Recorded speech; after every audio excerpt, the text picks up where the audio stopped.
메소포타미아. 거기 갖다 이제 그 제일 먼저 저 탄생한 문명이라고 보고 있습니다. 그래서 그걸 갖다 보통 한 5, 6천 년, 지금부터 한 5, 6천 년 전이라고 지금 얘기를 하고 있고. 근데 그 문명의 기원과 기준을 그들은 어떤 그 방법을 쓰느냐면은 여기서 보듯이 제일 과학적인 그 접근 방법을 갖다가 많이 쓴다 이거죠. 네. 인류학, 생태학, 고고학, 그 다음에 지질학, 이걸 다 동원합니다. 그래서 그 방사성 탄소 그 측정연대 방법이라든지 그런 걸 갖다가 지금 이용해가지고 그럴 수 있으면 객관적인 차원에서의 그런 역사, 기원, 인류사 기원 이걸 갖다가 접근을 하는데 그런 거기에 비해서 우리 쪽에서 지금 제가 그 얘기하는 우리 민족 지정에서 얘기하는 그 인류사의 기원은 어떻게 설명을 해야 될까요? 그건 좀 어떤 그런 그 자연과학적인 그런 접근 방법보다는 어떤 그 뭐라고 그랬죠?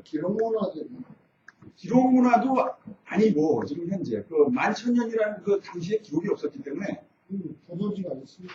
예, 그 고고학적 그 발굴이라든지 그런 것이 좀 나와야 되는데 그게 그 제가 보기에는 우리 쪽 그 주장이 그런 면에서 세계적으로 아직 우리 좀 약간 역사학에서도 좀 의견이 분분하고 세계적으로 우리가 지금 어떤 그 공인을 그들로부터 공인을 받으려면 그런 문제들 갖다 좀 객관적으로 접근해서 들어가야 되지 않을까 하는 그런 생각이 들어요. 그래서 보통 1만 년 전 하면은 지금 그 지질학적으로 볼 때 1만 년 전이 그 지질학적으로 이제 신생기 마지막입니다. 소위 그 신생대 제4기에 해당하는데 그때 이제 뭘로 나누냐 신생대도 이제 뭘로 나누냐면 홍적세와 충적세로 나뉘어요. 그 홍적세는 보통 200만 년 전부터 12,000년 또는 한 10,000년 전 그 사이를 갖다가 이제 홍적세라고 합니다. 그래서 그때는 빙하기예요. 빙하기가 이제 그때 여러 번 옵니다. 근데 그 10,000년 전 지금으로부터 한 만 년에서 13,000년 요 사이에 빙하가 녹으면서 이게 강이라든지 바다가 이제 좀 약간 풀립니다. 그래서 그때 그 시기를 갖다가 11,000년, 만 년에서 13,000년 요때부터 지금까지를 갖다 충격세라고 불러요. 충격세. 그래서 그때부터 이제 비로소 인간들이 그 농경생활, 정착생활을 갖다 시작했다는 지금 지질학적으로 그런 그 얘기가 공인을 받고 있거든요. 그런 부분. 그래서 그걸 우리가 좀 생각을 해야겠다. 여기 좀 보세요. 지금은 그런 관계 없고요. 지금부터 약 1만 년 전 홍적세의 마지막 비기가 끝나고 호기가 되었다. 기후가 따뜻해지면서 지금과 큰 차이가 없는 지역만 식생입니다. 지금 같은 그 한반도 지형도 생겼고, 그다음 중국 대륙 지형도 생겼고, 빙하가 녹아내려서 해안선이 덮여져 우리나라와 중국 사이에 서해바다가 생기고 대륙 위에 덮여있던 일본은 섬으로 떨어져 나갔다. 이대로 그냥 만년 전입니다. 보통 여기서 1만 년 전이라고 하는데 어떤 기록이 보면 또 한 13,000년. 그래서 제가 전체를 갖다가 보고 평균을 내본 결과 만 년에서 13,000년. 요때가 이제 이게 충격세예요. 그러니까 홍적세는 이제 빙하기고 홍적세가 끝나면서 이제 충격세가 오면서 빙하가 풀리는 시기입니다. 그러니까 요때 정책 생활을 이제 시작했는데 그때를 갖다 이제 기원으로 볼 것이냐, 우리 인류의 기원으로 볼 것이냐, 아니면 그 전에 를 기원으로 볼 것이냐. 그 이전은 구석기 시대예요. 구석기 시대가 벌써 70만 년 전부터 시작했다고 합니다. 그 다음에 인류가 탄생한 것은 인류가 유인원으로부터 분리된 것은 700만 년. 그 다음에 이 홍적세가 시작한 것은 200만 년. 그 다음에 구석기가 시작된 것은 70만 년 전. 그 다음에 충격세. 이때 이제 정착생활이 시작한 것은 1만 년에서 1만 3천 년. 그러니까 그 시기에 인류 문명의 기원이자 하여튼 우리 쪽에서 얘기하는 그런 한민족이자 인류 인류의 기원이 그때부터 시작되는지 어쨌는지는 하여튼 간에 그거는 저는 뭐 그 부분은 그 역사 부분은 잘 모르겠고요. 하여튼 요때 그 지질학 속으로 이런 일이 있었다는 거. 그래서 여기도 지금 보면은 홍적세, 제4기. 자, 이렇게 홍적세와 충격세로 나뉜다. 제4기 있죠. 신생대가. 홍적세와 충격세로 나뉘는데, 요 충격세가 바로 이제 1만 년에서 1만 3천 년 얘기입니다.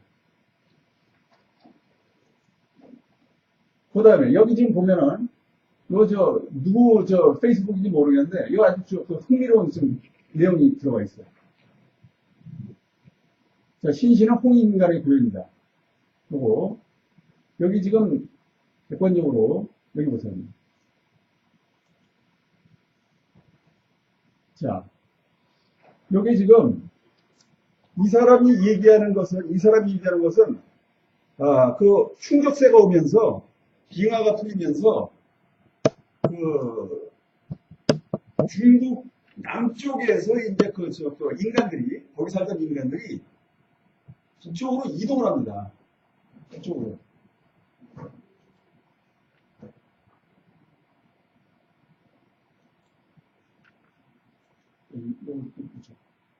이렇게. 요게 이제 충격세 때의 일이에요. 그러니까 만 년에서 13,000년, 요때 이제 이 빙하가 풀리면서 여기 이제 사해바다가 생기고, 이때 여기 있던 인간들이 이쪽으로 이동을 한다는 거예요. 이 밑에 있던 인간들이 이쪽으로 이동을 해서 여기 이제 한반도에도 들어오게 된다. 그러니까 우리 원래 한반도에 들어온 사람들은 남방 계열이었는데, 처음에는 남방 계열이 이렇게 해서 들어오는데, 이들이 어느 순간인가 사라졌다는 거예요. 사라졌는지 뭔지 모르겠는데, 언어학적으로는 이 한반도 여기가 남방 계열의 언어가 아니라는 사실이에요. 언어학적으로. 지금 이건 좀 객관적으로 이렇게 분석을 해놓은 거거든요. 그렇기 때문에 이거 신빙성이 있습니다. 이거 그냥 주장이 아니에요. 무조건적인 주장이 아니라, 이건 신빙성이 있는 그런 좀 객관적인 주장인데, 언어학적으로 지금 분류를 한 건데, 여기 지금 A 타입은 이쪽 비슷한 동열의 지금 언어분들이에요. 그 다음에 B 타입은 이쪽 남방계입니다. 근데 여기 한국은 이 보세요. 여기 이 경계를 해가지고 이렇게 경계를 해서 여기 위에 들어가 있습니다. 북쪽 계열에 들어가 있어요. 여기 유럽과 그쪽 유럽과 같은 계열에 들어가 있어요. 그래서 여기 이 사람들 보면은 자, 세계 언어를 A 타입과 B 타입으로 나누면 이렇다. 그런데 한국어는 유러피언어와 완벽한 분리입니다. 이쪽 계열로. 남방향으로. 그런데 이 사람이 얘기하는 것은 어쨌거나 우리 민족이 처음에 출발은 이쪽 남방에서 왔다 이거예요. 남방에서 이렇게 빙하가 풀리면서 남방에서 이렇게 이쪽을 이동을 해왔는데 어느샌가 근데 문제는 언어는 북방계열이야 이거 이쪽. 우리 언어는. 그러니까 이 사람이 지금 추정을 하는 것은 이미 있던 남방 계열의 원주민 내 누군가가 침략을 했든지 여기에 들어와가 이동을 해가지고 기존의 원주민을 갖다 완전히 압도를 해서 이 지배 세력이 됐다. 지배 세력이 돼서 이런 북방계의 언어가 여기 들어오게 됐다. 그런 얘기예요. 네. 정확해요. 네. 인정합니다. 이런 식으로. 처음에는 이렇게 남방에서 왔는데, 이 언어상으로는 북방계열이다. 네. 그래서 이런 상고사 문제를, 제 생각에는 좀 더 이런 우리가 앞으로 상고사 문제를 다룰 때, 이걸 동원을 해야 된다. 자연과학적인 방법을 갖다가 동원을 해야 돼요. 물론 이것이 꼭 맞다, 이게 절대 진리다 이렇게 얘기는 할 수는 없지만은 어쨌거나 이것이 지금 물어봐서는 객관적인 방법으로서 객관적으로 우리가 역사를 바라보는 그런 방법으로서 많은 사람들로부터 세계 많은 사람들로부터 인정을 받고 있기 때문에 이 방법을 갖다 우리가 동원을 해야 돼요. 한국 한국 역사도 상고사도 이 방법 접근이 필요합니다. 지금 역사학을 역사학자들만 하는 게 아닙니다. 여기 지금 제가 보면은, 자, 이게 지금 총균쇠라는 책인데, 이게 지금 대학가에서 지금 베스트셀러입니다. 현재. 베스트셀러 이게 누가 써놨냐면은, 미국의 제라드 다이아몬드라는 생태학자가 썼어요. 근데 인류 기원사에 대해서 역사학을 갖다가 생태학적으로 풀어낸 책입니다. 예. 예, 총균쇠. 이게 퓨리처상 먼저 받아들고 그러는데, 이거 지금 총균쇠? 예. 이거 지금 총과 쇠. 균과 쇠가 인류 문명에 어떤 식으로 해서 나타났으면 어떻게 영향을 줬는가 하는 이 얘기를 갖다가 쭉 써놨어요. 이거 제가 한번 읽어봤는데 아주 흥미로운 얘기가 많이 나옵니다. 여기 좀 일본 민족의 기원이라든지 이런 얘기도 여기 나와요. 그래서 이 사람 좀 역사학자가 아니라 역사학을 갖다 전공을 한 사람이 아니라 생태학을 전공한 사람이에요. 그래서 이 사람 여기 쭉 보면 어떤 방법을 썼냐면 이 인류사의 기원에 대해서 어떤 방법을 썼냐면 전부 자연과학적인 방법. 그렇게 해서 접근했습니다. 그래서 이걸 좀 참고로 해주시라. 지금 현재 한국에서 지금 상고사를 연구하시는 분들이 그런 주장은 제가 보기에는 여기 지금 한국의 역사학계에서도 논란이 있을 뿐더러 세계적으로 나가도 공인을 받기 힘들어요. 지금 현재와 같은 그런 주장은 공인을 받기가 힘든데 그렇게 되면 우리끼리만 그냥 속된 말로 딸딸이 치는 거예요. 우리끼리만. 그러면 안 됩니다. 그렇게 되면 세계적으로 인정이 돼야 돼요. 어느 정도. 객관적인 접근을 통해 가지고. 그래서 역사를 보는 눈을 갖다가 역사를 어떻게 볼 것이냐. 보통 지금 상고사 연구하시는 분들이 특히 또 이 연대를 또 중요시 하세요. 연대기. 계속해서 오랜 연대. 1만 년, 2만 년. 지난번에 나오신 분, 오재영 의장님이 하고 같이 나오신 그분은 우리의 역사를 갖다 7만 년이라고 하는데 그거 말도 안 되는 소리예요. 7만 년이면 그 빙하기 때예요. 빙하기 때 무슨 놈의 문명이 생겨요. 그러니까 검증 안 된 소리 많아요. 그래서 그런 그런 소리는 무조건 연대를 갖다가 최고로 올린다고 해서 좋은 건 아닙니다. 그렇습니다. 예, 그게 최고는 아니거든요. 최선은 아니거든요. 그래서 역사를 보는 눈을 갖다 해석의 관점으로 볼 것이냐, 우리 지금 상호사를 연구하시는 분들의 연대기적 관점으로 볼 것이냐, 그걸 깊이 조금 고민을 좀 해주셔야 될 것 같아요. 그래서 기독교 성경 해석관과 한민족 상고사 연대기 집착. 자, 그래서 여기 보면은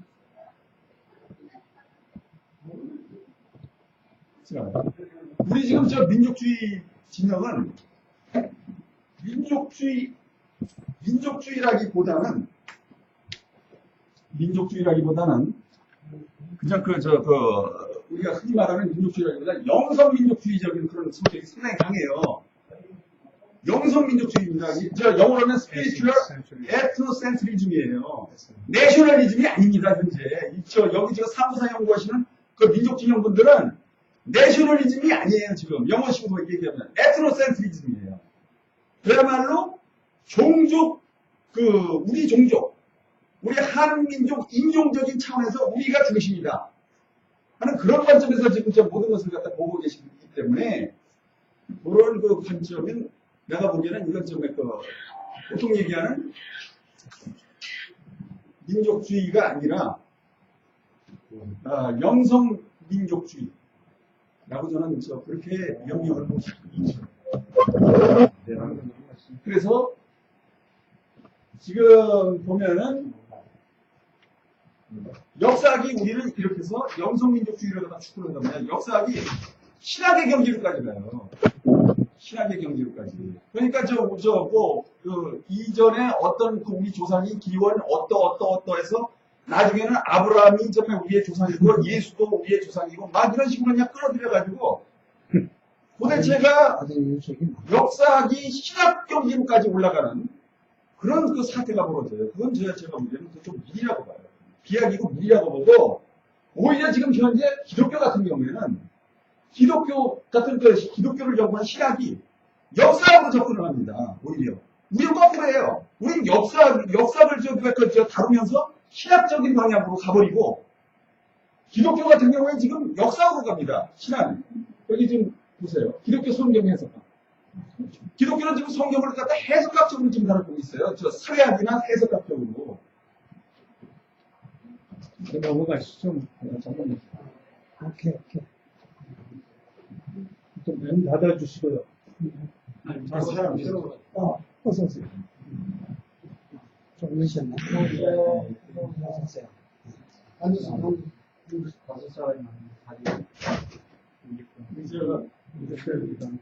예, 앉으세요. 모자랍니까? 모자 좀 더 가지고. 박사님 저쪽 의자 요걸 뒤로 좀 여기 세분 앉아서 이거를 작업해야 되니까 저기 앉을까? 이쪽으로 거기 앉아야 되고 이거 가져가세요. 이쪽을 좀 더 빼세요. 의자가 저쪽에서 하나 더 끌어당기면 돼. 아니, 다 오신 거 아니까 또 오시네. 여기 앉으세요. 두개 할 거예요.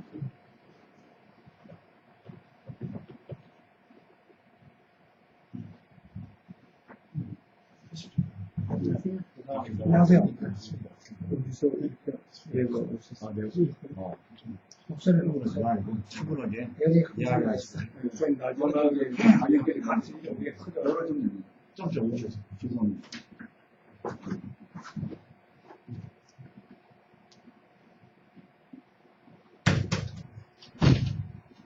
여기에 막혀있지 않고. 저 앉았는데?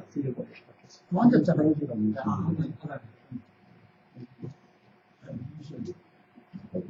그쪽. 자, 계속하시죠. 그래서 지금 기독교 같은 경우에는 오히려 기독교 신학이 이렇게 여기 보십시오. 서역적 성서에서. 이게 지금 돌아가신 안병 교수가 한국신학대학 안병 교수가 민중신학자 했던 그 안병 교수가 이걸 편제로 했는데 번역한 책이에요. 전부 저 내용을. 여기 이제 그 독일 쪽에서 이게 상당히 발달해서 여기 해석학적인 그런 부분이 성서를 갖다가 성서를 갖다가 그냥 하나의 신앙적인 그런 차원에서 보는 것이 아니라 서약적 그 당시에 어떠한 일이 벌어졌는가. 네? 그러니까 구약 시대에 창세기로부터 구축 이어지는 그 얘기들이 어떤 식으로 그 당시의 사회라든가 사회상이라든가 그 다음에 그 당시의 정치 상황이라든가 이런 것이 어떤 식으로 그 당시의 상황이 벌어졌는가를 갖다가 우리가 객관적으로 연구하는 그렇게 해서 이제 그 당시에 성서를 갖다 그런 식으로 이제 풀어내는 그런 연구들이에요. 대표적인 사람이 대표적인 사람이 이제 독일의 이 개신교 성서 신학자인 물트만이라는 사람이에요. 네. 그래서 요런 지금 기독교 같은 경우 우리가 신학이 이런 객관적인 이런 서약이라든지 해석학 쪽으로 보는데 우리 지금 선거사 역사는 신학을 오히려 신학으로 거꾸로 가고 있다. 이런 부분도 좀 생각을 좀 해주시고. 자, 연대를 갖다 너무 연대 관점에 너무 집착을 하다 보니까, 자, 일본 같은 경우 보십시오. 일본 같은 경우 연대 그냥 계속 고대 그냥 과거 10만 년, 20만 년 자기네들 일본의 역사를 갖다 그런 식으로 그냥 계속 쭉 올린다 보니까 이런 무리수까지 나온다는 거죠. 네. 후지무라 신이치 전반에 한번 들통나지 않았습니까? 이게 구석기 정말 무적이라고 해야지 나중에 조작으로 다 드러나지 않았어요. 그러니까 이런 식입니다 지금. 이런 식입니다. 그래서 너무 그 연대에 집착하는 건 조금 정말 이건 아니라고 생각을 하고요. 만약에 우리가 어떤 역사를 갖다가 정말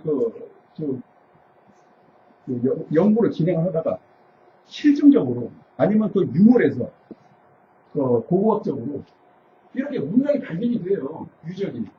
자, 슐린란 같은 경우에 이제 그 트로이 문명을 갖다 트로이 문명이라는 게 당시에 그 신화로 이 사람이 이걸 발굴하기 전까지는 신화로 취급이 됐어요. 그리스 신화, 트로이 문명. 근데 이 사람이 이거 1871년이니까 그때 이제 그 점에 이 독일 사람인데 트로이 문명을 발견하면서 이것이 이제 신화가 아니라 역사적인 사실로 이제 그때부터 이제 기록이 되고 그다음에 인정이 되기 시작한 거예요. 그다음에 흥산 문명 같은 경우 보십시오. 흥산 문명, 요한 문명. 이것도 마찬가지로 이거 발견되기 전까지는 우리 점에 뭡니까 오주선 그때에 대해서 또 그것도 좀 의견이 궁금했어요. 그런데 이것이 이 유물이 이 유적이 발견이 됨으로써 구체적으로 우리 역사가 이제 그쪽까지 이제 올라간다는 게 그쪽까지 그렇게 해서 연결이 된다는 게 구체적으로 딱 나오잖아. 그러니까 역사를 갖다 우리가 역사 연구를 전개하면서 이러한 유적이나 고고학적인 발견이 되면 그걸로서 다 천천히 입증해 나가면 되는 거예요. 이렇게 해서 그걸 그런 어떤 입증 자료도 없는데 자꾸 서로 그냥 주장만 해내면은 그거는 그야말로 신뢰를 못 받죠. 많은 사람들. 이제 서양의 실증 사항을 대표하지 마시고 동양의 정석 사항으로 다 끝나고 얘기하면 그러는데. 그래. 자, 방법은 방법에서 흘러갔어요. 자, 이게 나이입을 그런 역사에 대한 내용을 나이입을 지향을 하고 통일된 상고사 표준을 또 만들어야 됩니다. 지금 서로가 7만 년이니, 만 년이니, 2만 년이니, 그냥 헷갈리게 얘기를 하는데, 그야말로 상고사 표준이 있어야 된다. 네? 같은 민족진영에서는 얘기가 전부 달라요. 그렇게 하면 안 되거든요. 그건 신뢰를 못 얻거든요. 네? 표준적인 점에 그런 자료가 있어야 됩니다. 그 다음에, 자, 홍익사상을 얘기하는데, 이 홍익사상, 이건 정말 어떤, 우리가, 인류의 기원이다. 또는 인류를 갖다가 우리가 정말 어떤 구원자적인 차원에서 정말 우리가 바라보는 홍익사상. 이런 홍익사상은 사실 우리도 있지만, 서양도 있어요. 다 있습니다. 지금 나름대로 다 있습니다.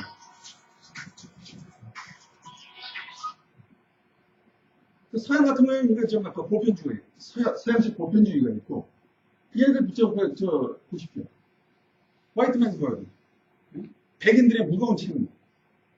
이 깨우치지 못한, 백인 이외의 다른 인종도 깨우치지 못한 이 다른 인류들을 갖다 구원해야 되는 그런 책무를 가지고 있다고 이 17세기부터 떠들고 다니는. 이게 키플링의 한 소리입니다. 정글 보스. 그 다음에, 여기 이제 Manifest Destiny. 명백한 운명. 이거 미국인들이 정말 미국인들이 떠들고 다니는 거예요. 세계적으로 자기네들만이 인류를 갖다가 구제할 수 있다. 그 다음에 이슬람 보편주의. 이런 마찬가지죠. 이슬람 쪽에서. 그 다음에 중화 보편주의도 있죠. 중국식 보편주의. 그 다음에 또 마르크스 보편주의도 있어요. 마르크스식으로 해서 정말 인류를 갖다 구원한다. 그러니까 저마다 다 있어요. 이런 구원 사상은. 그 다음에 인류의 중심 사상. 다 있습니다. 이걸 갖다가 어떠한 식으로 객관적으로 우리만의 독특한 사상으로 이걸 홍익사상을 갖다가 펼쳐보일 것이냐. 이것도 하나의 또 과제고. 자, 홍익사상을 얘기하는데 여기 지금 많은 분들이 여기 지금 민족진영에서 인류는 모두 한 가지죠. 사실 이래서 제가 좀 약간 민족주의, 내셔널리즘이 아니라는 거예요. 지금 여기 민족주의. 그러니까 민족주의라는 말도 쓰지 말자는 얘기예요. 천송이래요, 그냥 천송. 그래서 그냥 전부 천송이어서 좀 약간 우리 민족뿐만 아니라 전 인류가 여기서 다 퍼져나가기 때문에 모든 인류는 다 좀 한민족에서부터 출발한다. 그거 다 한 가죠. 이러면 말이죠, 현재 이건 민족주의가 아니에요. 민족주의 구분해야 됩니다. 이런 식은 민족주의 필요 없어요. 내가 아까 말씀드렸듯이 에트노센트리즘이에요. 내셔널리즘이에요. 자, 그런데 이런 식의 민족주의에서 우리가 조심해야 될 게, 우린 지금 힘이 있는, 객관적으로 볼 때 세계적으로, 군사적, 정치적, 외교적으로 아직까지 힘이 없습니다. 그런 상태에서 자꾸 이런 식의 세계는 한 거죠. 그 다음에 어떤 사회동포주의를 갖다 외치면은, 잘못하면은 이 아큐정전에, 루신의 아큐정전에서 나오는 그 주인공, 주인공이 항상 떠들고 다니는 정신승리법에 그런 오류에 빠질 수가 있어요. 네? 나 잘났다, 나 잘났다 하면서 결국은 나중에 저기가 두들겨 맞으면서 잘났다고 하다가 결국은 나중에 죽지 않습니까? 두들겨 맞아서 죽지 않습니까? 총에 맞아서 죽지 않습니까? 그래서 이런 그 정신승리법에 오류에 빠질 수가 있다. 잘못합니다. 그 오히려 제가 보기에는 이 말이 맞습니다. 홍익사상은 세계 민족의 자주화예요.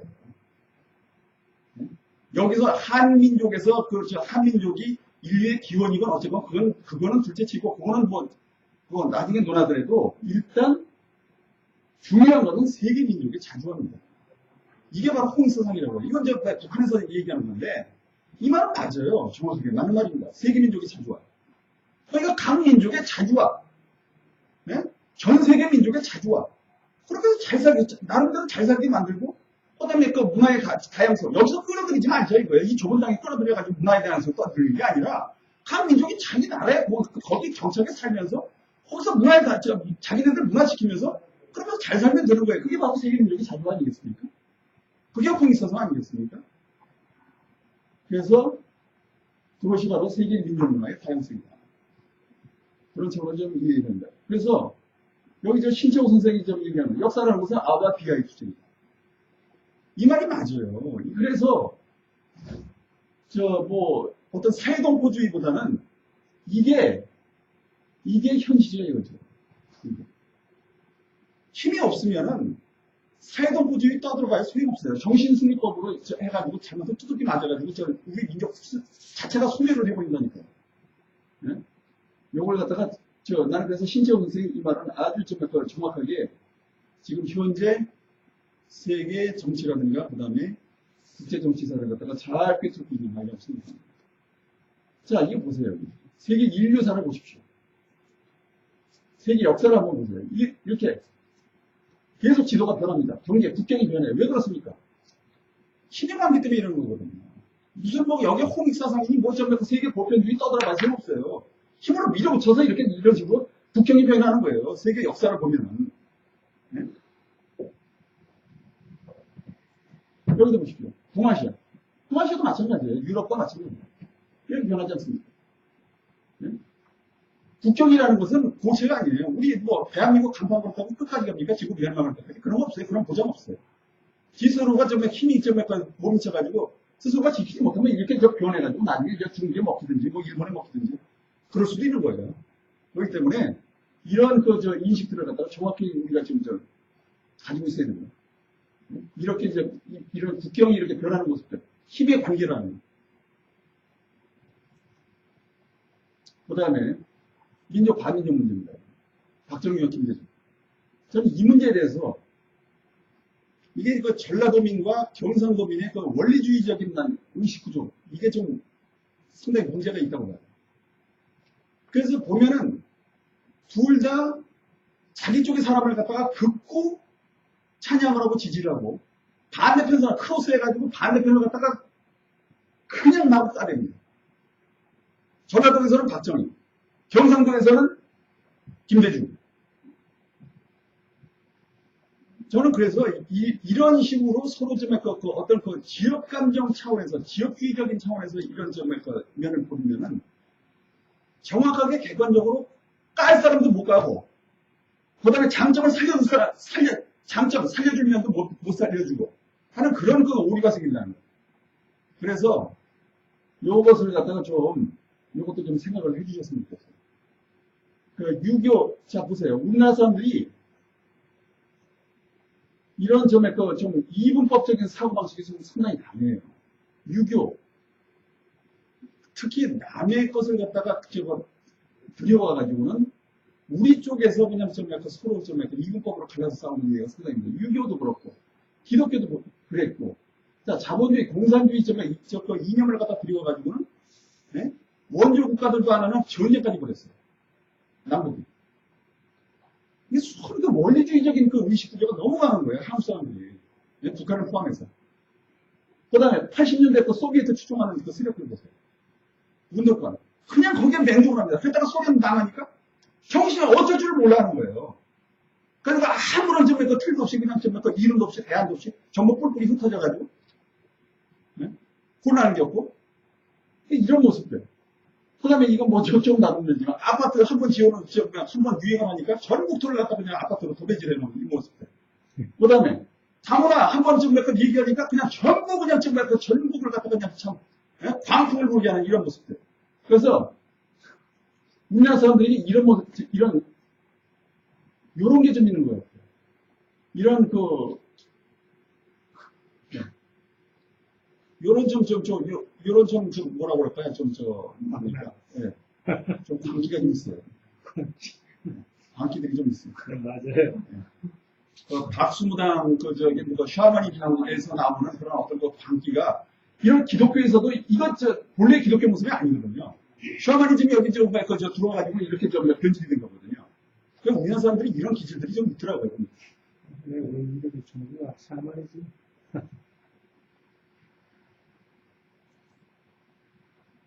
그래서,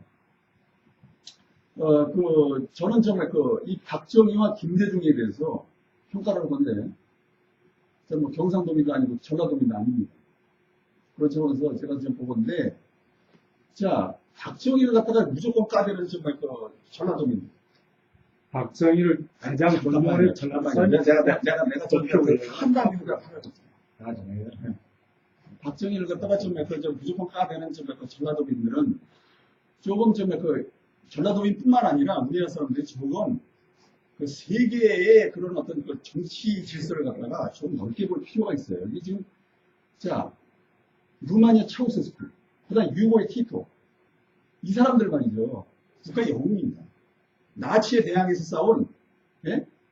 나치의 히틀러에 대항해서 싸운 그 국가 영웅들이에요. 민족의 영웅들이었어요.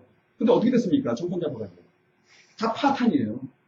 예? 차우세스쿠 총살당했죠. 민중의 힘으로. 그 다음에 유고의 티토. 죽고 나서 어떻게 됐습니까? 아무것도 이루지 못하고 죽고 나서 그냥 정말 6개 연방으로 그냥 전부 갈라져가지고 피를 그냥 쏟으면서 전부 그렇게 갈라졌잖아요. 그 다음에 김일성, 장개석, 이광용. 이 사람들 다 독재했어요. 독재자들입니다, 전부. 소위 민주적인 관점에서 보면. 그렇지만, 여기 지금 박정희도 마찬가지예요. 박정희, 김일성, 장개석, 이광용. 하지만, 요 두 사람, 장개석과 이광용, 박정희 같은 경우에는, 어쨌거나 경제적인 그런 공이 있어요. 경제적으로 국가를 갖다가 살려낸 공이 있습니다. 그거를 갖다가 자꾸 부정을 하면 안 돼요. 왜 그러냐면, 독재자 중에서, 세계 독재자 중에서, 예? 정권 잡아가지고, 국가의 어떤 경제를 갖다 살린다. 국가적인 차원에서 경제를 살린다는 그런 예가 거의 없어요. 전 세계 제3세계 찾아보십시오. 전부 다 그냥 혼자 독식을 하든지, 자기 가족이 다 헤쳐먹고, 또 쿠데타로 해서 넘어지든지, 이렇게 해서 끊임없는 혼란만 반복할 뿐이지, 이렇게 여기 지금 세 나라, 여기 장개석 대만, 그다음 이광용 싱가포르, 도망가. 어쨌거나 하여튼 간에, 그 다음에 여기도 마찬가지고요. 그렇게 해서 국가적으로 어쨌거나 정말 자본을 갖다가, 축적된 자본을 갖다가 투여를 한 사람들은 사실 전 세계적으로 이 세 사람밖에 없어요. 그걸 좀 인식을 하셔야 됩니다. 무조건 되고 민주주의 어쩌고 하면서 그냥 마구 따를 게 아니에요. 이 문제는. 네? 남미의 독재자들 보십시오. 아프리카 독재자들 보세요. 심지어 동유럽의 독재자들 아무것도 이러는 게 없습니다. 네? 심지어 민족의 영웅이라고 하는 차우세스쿠 뭘 했습니까? 따라서 이런 문제들. 그 다음에 초기에 경제 성장은 어느 나라든지 영국도 그랬고 미국도 그랬고 여기는 프랑스도 그랬고 전부 독재자들이 나서서 했습니다. 그럴 수밖에 없어요. 처음에 경제 성장이라는 게 자본 축적이 돼야 되기 때문에 자본 축적이라는 게 민주적인 방식으로 될 수가 없습니다. 그건 세계 공통이에요. 영국도 그랬고 그건 마르크스가 그래서 따지 않습니까? 자본 축적의 과정이 아주 그냥 피와 오물을 쏟아내면서 자본 축적을 했다고 맹 비난을 하잖아요. 마르크스가 자본주의의 태동에 대해서. 근데 그렇게 할 수밖에 없어요. 자본주의가 처음에 자본 축적을 하려면 그런 식으로 할 수밖에 없어요. 그래서 프랑스의 나폴레옹 3세, 독일 비스마르크, 일본 메이지 유신세 전부 독재자들이에요. 전체주의자들이에요. 이런 상황에서 자본 축적이 이루어졌던 겁니다. 그래서 오늘날 이런 세계 인류 국가가 됐어요. 이런 면을 볼 때, 좀, 달리 좀, 평가를 해야 될 필요가 있다는 거. 그걸 좀 인식을 좀 해주시고. 그래서, 저는 이렇습니다. 인물이 아니라, 우리 모두 세계 전부 그렇습니다. 영웅들을 볼 때, 인물을 평가하는 그 경향이 상당히 강한데, 저희 우리나라 같은 경우에 이렇게 좀 인물 가지고 좀 이렇게 말썽이 많은 나라에서는 차라리 인물을 평가하지 말고, 그냥 그 사람의 그 역사를 평가해라. 그러니까 나쁜 점은 분명히 갈라야겠죠. 박정희. 친일파죠. 아주 나쁜 일 많이 있죠. 진짜. 일본 시대에. 그건 분명히 인정을 하고, 친일파 목록에 들어가야죠. 그렇지만, 어쨌거나 그 이후에 1960년대 정권을 잡아가지고, 쿠데타로 해서 정권을 잡았다? 저는 그거는 조금 제보를 해줘야 돼요. 아까 제가 말씀드렸듯이, 여기 위에서 있는 사람도 다 독재자입니다. 그 이후에, 그러니까 정권을 잡은 이후에, 경제적인 그런 어떤 그 평가는 좀 달리해야 된다. 그걸 좀 말씀드리고 싶어요. 그 다음에, 민족주의와, 자, 민족주의와 민주주의에 대해서 이것도 지금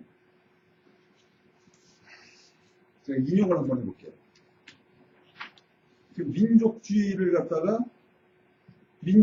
지금 폄하를 하면서 소위 민주주의자들. 요새 그 민주화를 외쳤고 민주화에 아주 대단한 그 공헌을 하셨고, 그 다음에 그 민주주의를 위해서 고문도 받았고, 그렇게 해서 참 노고가 크신 그 민주화 공로자들에 대해서 오늘날 어떻게 평가합니까? 민주화 됐어요. 그 다음에 정권도 잡았어요, 그 사람들이. 하지만 민생 경제는 더 안 좋아졌어요. 근데 그 사람들은 딴 얘기만 하고 있어요. 난 지금 답답하더라고요, 진짜. 그 사람 집권했을 때 여러 가지로 문제가 많았던 게, 공민준이라는 사람이, 봐봐, 이 사람 노빠입니다. 뭔 얘기를 하면, 공민준이라는 그 사람이, 1962년생이거든요. 어제의 민주화 투사는 오늘의 민주화 투자자가 되었다. 투자자예요.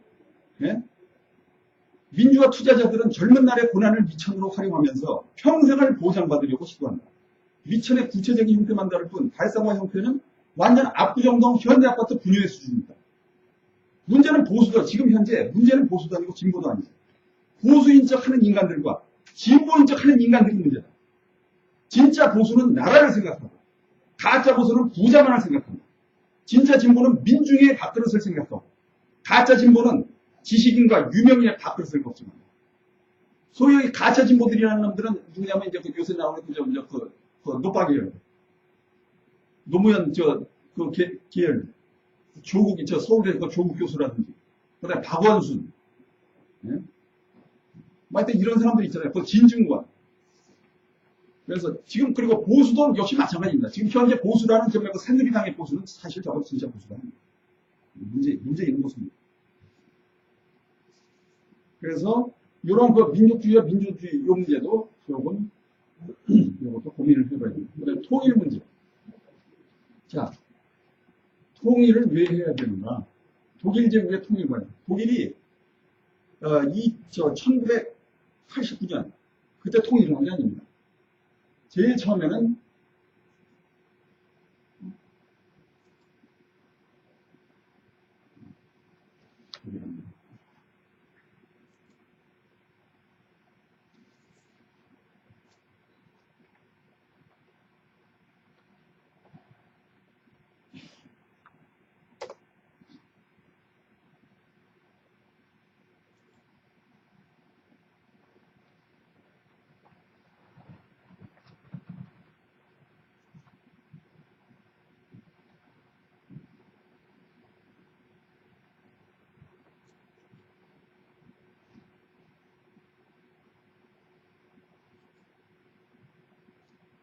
자, 보십시오.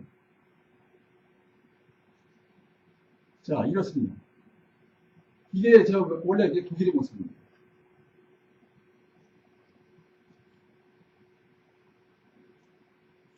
이게 성이 1000년대. 그 다음에, 자, 14세기의 모습입니다. 14세기의 모습인데, 여기 좀 잘 안 나오네요. 그냥. 자, 여기를 보십시오. 이게 14세기부터 14세기, 그 다음에 1648년, 1650년, 요때 모습인데, 이게 300개 이렇게 좀, 영광으로 이렇게, 찢어져 있던데. 300개. 300개의 봉건 영주들이 각각의 그 제후국으로 나눠져 있었습니다. 300개로. 이게 1871년에 와서야 통일이 돼요. 그래서 오늘날의 독일의 모습입니다. 이렇게, 이런 식으로 찢어져 있었어요. 찢어져 있다가 1871년도에 와서 이런 모습이 됩니다. 이게 오늘날의 독일 모습은 아니에요. 여기 이제 2차 대전에 이만큼 뺐겠죠. 폴란드. 그래서 요건 이제 1차 대전까지, 히틀러 때까지의 모습이에요. 오늘날이 이렇죠. 여기 다 짜게 나가고 이만큼. 어쨌거나, 이들이 통일을 해가지고, 그 다음에 또 관세동맹이라는 게 있어요. 이렇게 좀 300개의 그 제후국으로 쪼개져 있을 때, 여기 장사를 하는데 말이죠. 각 점에 제후국에서 상인들이 장사를 하는데, 넘어갈 때마다 관세를 내야 되는 거예요. 네? 장사하겠습니까? 장사 안 되잖아요. 그래서 여기 소위 국민경제학파라는 독일의 프러시아의 국민경제학파라는 프리드리 리스트라는 사람이 그러지 말고 관세 협파하자. 여기 내부에서는. 그러면 너희들 장사하는 사람들 장사도 잘 될 거고, 장사가 잘 되는 만큼 세금이 더 많이 거칠 테니까 이득이다. 그래서 설득해서 결국 관세동맹을 1830년대, 1834년인가 맺어가지고, 그래서 이것이 결국은 통일이 이렇게 뒤집어졌어요. 1871년 통일을 합니다. 그 다음에, 여기 보십시오. 이탈리아도 마찬가지예요. 이탈리아도 1870년에 이것도 오늘날의 이탈리아거든요. 이런 식으로 전부 다 찢어져 있습니다. 여기는 지금 한 10여 개밖에 안 되지만 실질적으로는 7, 80개 도시국가로 나눠져 있었어요. 고대 로마 제국이 붕괴한 이후에 천년 동안을 고대 로마 제국이 476년에 망하는데 그 이후부터 천년 동안을, 천년 이상을 이렇게 7, 80개의 도시국가로 찢어져 있으면서 자, 이렇게 분열이 심하니까 주변국들이 계속 간섭을 하는 거예요. 힘이 약화가 되니까. 프랑스에서, 그 다음 스페인에서 다 먹힙니다. 그 다음에 나중에는 오스트리아, 헝가리에서 다 먹혀요. 이런 역사를 가지고 있다. 천년 무렵에 이탈리아. 이렇게. 이런 식으로 나눠져 있어요. 이게 1870년 가리발디라는 사람이 나오면서, 마찌니라는 게 가리발디라는 사람이 나오면서 이제 통일, 오늘날과 같은 그런 모습에 이제 이탈리아 통일이 되죠. 이렇게. 이게 이제 1970년에 통일된 그 모습입니다. 자. 그런데, 지금 우리 한국에서는 지금 이 통일을 갖다가 정말 지금 반대하는 사람들이 많고, 그 다음에 민족진영에서는 지금 통일을 갖다가 좀 원하지 않는 사람들이 많아요. 이건 문제입니다. 이건 바로 강대국들의 논리에 넘어가는 겁니다. 불알 통치가 그게 기본이에요. 네? 디바이드 앤 룰. 네? 이건 언제부터 생겼냐? 고대 아시리아에서부터, 아시리아가 남의 나라를 갖다, 이웃 나라를 갖다 집어먹을 때 항상 이런 식으로 분할해서 통치를 했습니다. 그때부터 기원이 돼가지고 로마 제국이니 그 다음에 동서도 갈라놓은 것도 그렇고, 그 다음에 아까 독일 300개 갈라놓은 것도 1648년에 베스팔렌 조약으로 30년 전쟁 끝난 다음에 베스팔렌 조약으로 그렇게 300개로 갈라놓은 거예요. 갈라놓는 이유가 뭡니까? 그렇게 갈라놓으면 힘이 약화가 되는 거예요. 뭉쳐 놓으면은 아까 독일 모습 봤지만은 관세동맹 이후에 1870년 통일이 되니까 힘이 엄청나게 세지지 않습니까? 네? 나중에 이게 세계대전까지 일으키는 그런 힘을, 배력을 보이잖아요. 그래서 통일은 말이죠. 여기 보세요. 지금 통일 비용을 얘기를 하는데, 통일 비용 얘기 지금 쏙 들어갔어요. 그러면서 독일 기회를 갖다 상당히 많이 했는데, 지금 독일 보세요. 최근 뉴스입니다. 5월 14일자. 파이낸셜 뉴스. 여기 지금 보세요. 독일은 다르다. 독일인만이 경제 나빠. 지금 유럽 경제 다 침체 아닙니까? 예? 재정 문제로 해가지고, 재정 위기로 해가지고, 지금 전부 다 곤두박질인데, 여기 지금 독일만 이렇게 지금 살고 났습니다. 독일 인종 3분의 2가, 2인 75%가 국내 경제가 잘 돌아가고 돼요. 이미 여기는 통일 비용이 이런 문제 다 얘기 안 해요. 더 이상 얘기 안 한다. 그리고 우리나라에서도 지금 통일 비용 어쩌고 거론하면서 독일 얘기 더 이상 들리지 않습니다. 지금 잘 나가고 있잖아요. 통일해서 지금 이렇게 잘 나가고 있죠. 20년 만에 이거 좀 완전히 지금 유럽에서 그냥 우뚝 섰지 않습니까? 통일이 부정적인 측면보다 긍정적인 측면이 더 많다는 걸 생각을 해야 돼요. 그리고 적어도 민족사를 다루시는 분들이 통일 문제에 대해서 이건 소홀히 한다는 건 이건 말도 안 돼요. 이건 자체 모순이라고요. 자기 부정이고. 네? 지금 보세요. 지금 이 소위 보수라는 사람, 이게 보수가 아니라니까 이 사람들이. 지금 제2의 남한 단독 정부 논리를 펴고 있어요. 이동복, 한국 군단한 데서는 받지 못했다. 네? 이러면서 계속 군단을 갖다 주장을 하는 거예요. 통일하면 안 되는 얘기예요. 안병직. 당장 통일되면 큰일 난다. 1, 200년 후회돼야 된다. 이런 얘기하고 있어요. 뉴라이트. 안병직. 네? 그 다음 남주홍. 군단 60년이 넘어서 사회 인성적으로 다른 민족이 되었을 뿐만 아니라 더욱이 핵무장한 북한은 우리의 통일 대상이 될 수 없다. 네? 남주홍이라는 사람은 가족이 모두 미국 영주권과 시민권 보유. 언제라도 저 미국 시민이 될 수 있는 만반의 준비를 한 땅투기 짝퉁 미국이죠. 자, 무익들 보세요. 그동안에 통일하자고 그렇게 떠들던 언제고, 이제 통일해도 안 돼.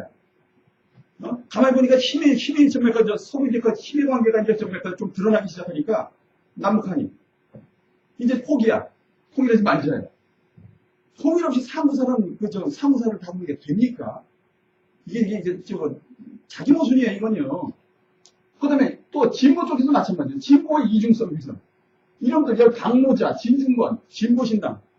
이놈들은 뭐라고 하냐면, 이놈들의 논리는 뭐냐면, 아니, 그렇게 남북이 서로 아우나오고, 자칫 잘못하면 전쟁까지 벌릴 그런 가능성이 있는 통일을 하느냐. 그러지 말고 평화롭게 저쪽 인정하고, 북한, 조선민주주의 인민공화국 인정하고, 여기 남한, 대한민국 인정하고, 국가 대 국가로 인정하고, 그렇게 평화롭게 그냥 살자.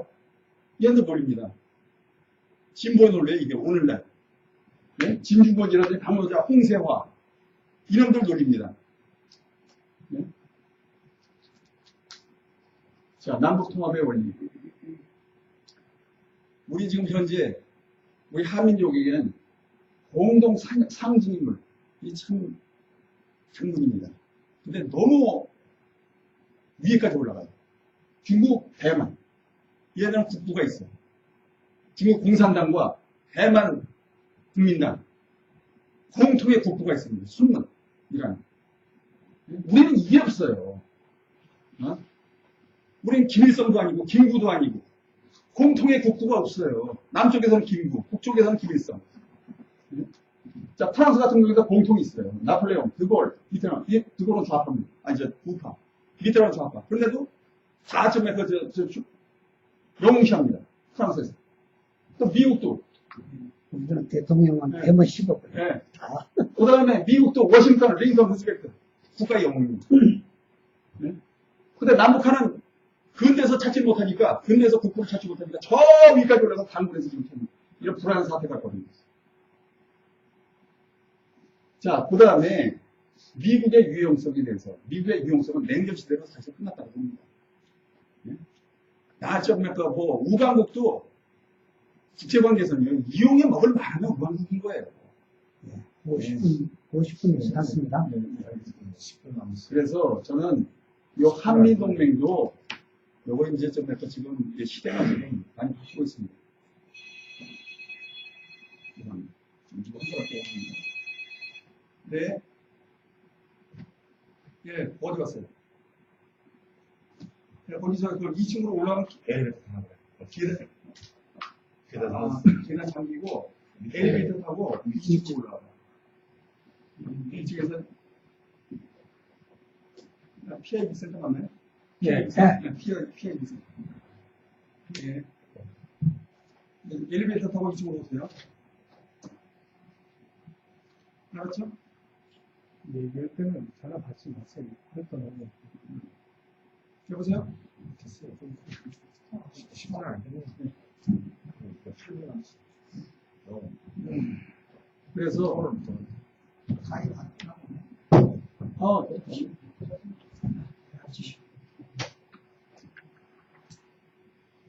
자, 미국의 유형성, 국가라는 것은 혈맹이라는 건 세상에 없습니다. 뭐 이건 정말 국민 다 얘기해서 잘 알 겁니다. 그래서 이제 미국도 지금 지는 해요. 우리 빨리 우리 살 길도 찾아야 됩니다. 이때까지 정말 잘 울고 먹었으니까 미국 우리 수출 많이 했고 거기도 그다음에 우리 군사적으로 방해하고 잘 울고 먹었는데 이제 힘이 떨어지고 소진이 돼가고 있어요. 그래서 요건 극복을 해야 됩니다. 근데 이 한미동맹 외치면서 이걸 여기 대해서 반대하는 사람들 갖다가 또 그냥 이단시하고 이적시하고 이런 것도 안 됩니다. 네? 과거 숭중. 그래서 숭리로. 이걸 말이죠. 민중시각에서 남북 문제를 접근합니다. 과거 말이죠. 만동명화 대보단 아실 거예요. 네? 자, 만동명이 이렇습니다. 이게 임진왜란때 군대를 보내준 중국 명나라 신종을 갖다가 신종 황제를 기리기 위해서 만든 사당이에요. 송시열, 우암송시열, 노론에 시조했던 우암송시열의 제자였던 권상하는 사람이 이걸 중국 괴산에다가 만들었어요. 네? 화양계곡 근처에다 화양계곡의 근처에다가 이걸 신종을 갖다 모시는. 네? 명나라는 다 망해버렸는데, 예? 숙종시대에 말이죠. 명나라 망한 지 한 100년 이후인 숙종시대 이런 걸 만들었어요. 여기 보십시오. 함부로 방자하게 올라가지 말라고 계단도 이렇게 아주 그냥 이렇게 좋게 만들어 놨습니다. 신중하게 아주 삼가하면서 올라가. 신발 보세요.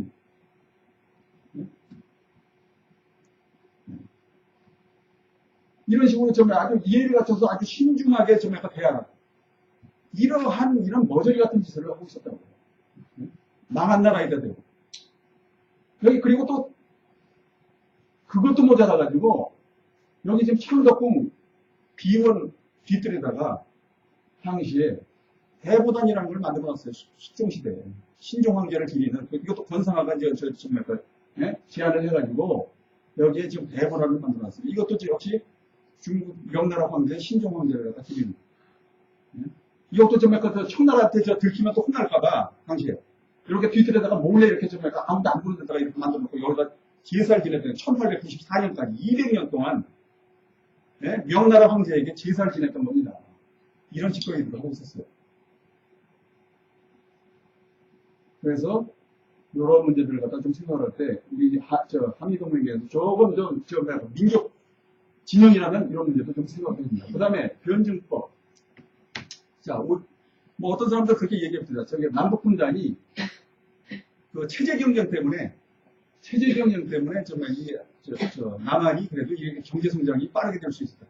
나도 그런 측면은 어느 정도 부분적으로 인정합니다. 서로가 체제 경쟁을 하는 바람에 남북이 변증법적으로 정과 반이 부딪히다 보니까 결국은 정말 나중에 더 합이 나오는 그런 상황. 시간이 없어서 좀 빨리 하고 넘어가겠습니다. 그래서 북의 사회주의도 지금 걔들도 사회주의보다는 민족주의 경향으로 지금 기울어져 가고 있잖아요. 그래서 변화하는 그들의 이념에 따라서 남쪽도 자세를 바로잡고 개성공단에 대해서 말이죠. 지금 여기 남쪽에서 저런 식으로 폐쇄를 할 문제가 아닙니다. 이 개성공단 북쪽으로 가는 문제는요. 우리 지금 남쪽에 원래 김대중 전 대통령이 이걸 제안을 했는데. 김대중 전 대통령이 제안을 했는데, 북쪽으로 올라가는 거. 근데 이미 당시에 민주당 대선에서 나왔던 얘기예요. 그 당시에 대선 후보였던 린들 라루시라는 사람이 있어요. 미국 민주당. 이 사람이 어떤 내용의 내용의 캠페인을 벌였냐면, 이렇게. 지금 현재 이 세계 경제 위기를 타파할 수 있는 길이 이거다. 이렇게 해서 전부 철도 연결을 해가지고, 네? 유라시아 철도 연결을 해서 물류, 그 다음에 유통, 그렇게 해서 철도가 지나는 일들을 갖다 자동적으로 개발을 할 수 있게끔 하는 그런 새로운 그런 혁신, 개혁운동이 일어나야 된다. 이게 그래서 제2의 브레튼 우드, 운동이 일어나야 된다고 얘기를 했어요. 그래서 이걸 사실 이런 제안을 이 여자가 아시아 경제 전략가. 근데 저 서울에도 몇 번 왔습니다. 저도 봤어요. 강연에 가봤어요. 이 여자 강연을 지금 이 지도를 지금 들고 저 강연을 아닙니까? 여지도 지금 들고 강연하는데 지금 이렇게 해야만 세계 경제가 그나마도 지금 다시 살아날 수 있다는 문제예요. 그래서 여기 지금 한국에 대해서도 여기 지금 부산에서부터 시작해가지고 정말 이 위로 올라가는 철도. 그래서 이 시베리아를 통해서 이 유럽으로 갑니다. 이건 지금 필요한 거예요, 지금. 이걸 위해서는 지금 기겁고 지금 이러고 있을 때가 아니라고요, 북한하고. 네? 겨우 지금 치열하게 지금 남한하고 북한 그 단위를 가지고 지금 이제 치열하게 이러고 있으니까. 세계를 넓게 보라고요, 진짜. 내 땅에 발을 딛고 세계를 바라보라. 네? 그래서 이러면은, 또 이제 경상도 측에서는 뭐 북쪽으로 가자 어쩌고 그냥 뭐 빨갱이냐 어쩌고 얘기들을 많이 하는데 그래서 김대중 빨갱이 어쩌고 그건 아니죠. 저는 그 김대중 노무현의 그 업적은 이건 아주 평가를 할만해요. 김대중 노무현 대통령의 그 점에서 이 부분 딴 건 몰라요. 그 다음에 지금 민족 반민족에서 민족 탈민족으로 궁극적으로 지금 다민족 그리고 지금 이 사회가 지금 거의 뭡니까? 선동질, 위에 지금 사회 지도층들이 선동질을 해가면서 이쪽으로 지금 옮겨가고 있어요. 네? 이론가들이 이놈들입니다. 한양대학교 지금 사학과 교수, 임지혜. 민족주의는 반역이라는 책을 갖다가 1999년인가요? 이 책을 내가지고는 민족주의를 반역이다. 민족주의 해체해야 된다는 얘기예요. 해체주의, 이거 시조입니다. 그 다음에 당노자 거꾸로 보는 세계사. 여기서는 지금 이 당노자 누군지 아시죠? 러시아에서 귀한 스웨덴. 네. 러시아에서 귀한 지금 한국인지 뭔지 하여튼 이 사람 제가 거꾸로 보는 세계사 제가 조금 아는데 위에 만주 영토 그다음에 고구려의 관계 통항이 활약했던 거 다 부정합니다. 그렇죠. 난 이러면 완전 간첩이라고 봐요. 우리 민족이 스파이. 여기에 이제 침투에 들어오는 스파이라고 합니다. 방어자. 이게 진보 행세라고 있어요. 이런 놈들이. 여기 한국에도 봐서. 이런 놈들이 지금 박노자, 그다음 홍세와 진중권 전부 짝짝꿍이 돼가지고 이놈들이 지금 우리 민족을 갖다 해체하려고 그러고 민족사를 갖다 지금 부정을 하고 이러고 좀 돌아다니고 있습니다. 그 다음에 여기 대전대학교 권혁범 교수. 민족주의는 죄악. 국민으로부터 탈퇴를 해야 된다. 국민 해체해야 된다. 국민이라는 것도 없애야 된다. 과거 독재. 그 다음에 국가와 주권을 갖다가 남용을 하면서 독재를 했던 그 기업에서 우리가 자유로운 개인이 되려면 국가도 해체를 해야 되고 민족도 해체해야 되고 국민이라는 것도 해체해야 되고 그런 주장이에요, 얘네들이 지금. 무정부주의니까. 네. 그 다음에 심지어는 민족락작가회의. 얘들도 지금 민족문학이라는 민족이라는 용어를 빼버렸습니다. 그 다음에 박범신이 보세요. 박범신이 최근 은교라는 소설을 쓴 사람 있죠? 70대 노인하고 10대 여자하고 연애를 하는 그런 내용의 그 소설을 쓴 사람인데 이 사람이 정말 좀 상업적인 작가인 건 맞아요. 근데 여기 좀 보십시오.